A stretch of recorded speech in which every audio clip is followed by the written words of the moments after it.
I'm Tech Sergeant David Charles Scott, United States Air Force Security Police, retired.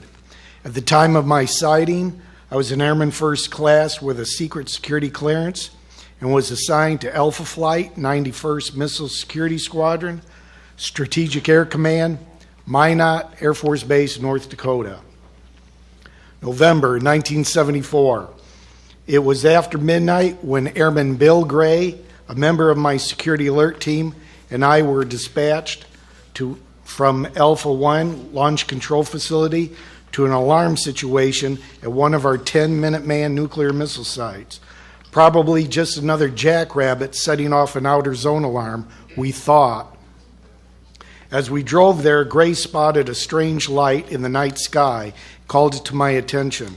It appeared to be about the size of a stars in the sky, but was pulsating red. We checked the site and found everything secure. Gray said the strange light had gotten bigger and acted weird when I was below.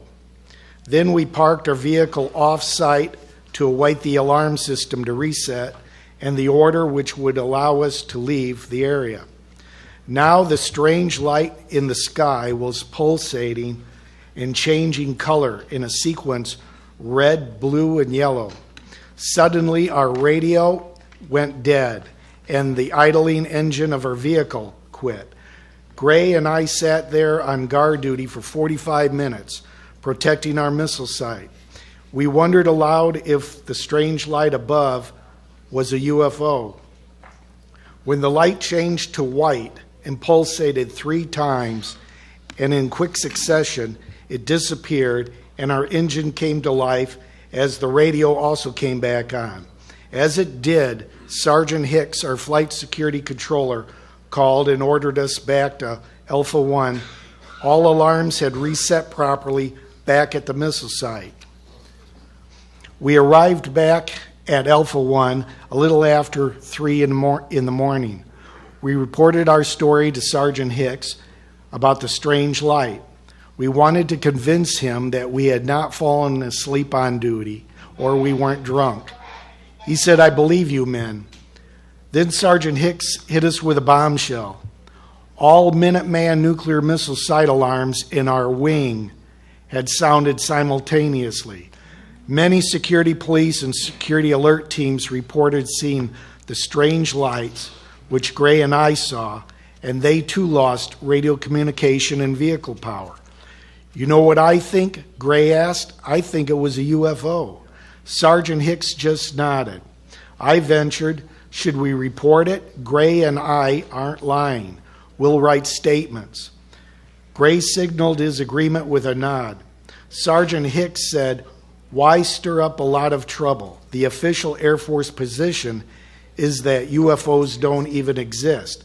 Let's just drop it unless you two want to get laughed out of this service."